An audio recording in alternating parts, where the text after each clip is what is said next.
ఆయన కూడా 6 దినాలు సృష్టి మొత్తాన్ని సృష్టించాడు, శ్రమ పడ్డాడు. 7వ దినాన్ని విశ్రాంతి తీసుకున్నాడు.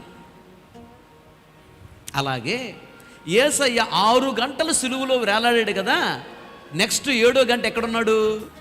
డైరెక్ట్ క్రిందకి వెళ్ళిపోయి పాత నిబంధన భక్తులు ఉన్నారే, సాతాను హ్యాండ్ ఓవర్లు ఉన్నారు, పాత నిబంధనల భక్తులను వాళ్ళ ఆత్మలను తీసుకొని పరదేశకి వెళ్ళిపోయాడు. పరలోకం ప్రక్కన పరదేశంలో పెట్టేశాడు, పరలోకానికి వెళ్ళిపోయాడు. 6 గంటలు సిలువలో వేలాడాడు, వేదన చెందాడు. 7వ గంటలో దేవుని రాజ్యంలో ఉన్నాడు, విశ్రాంతి. 6వ దినాన సృష్టించబడిన మనం ఏమి నేర్చుకోవాలంటే 6 దినాలు నువ్వు పని చేయాలి, 7వ దినాన నీవు విశ్రాంతి తీసుకోవాలి.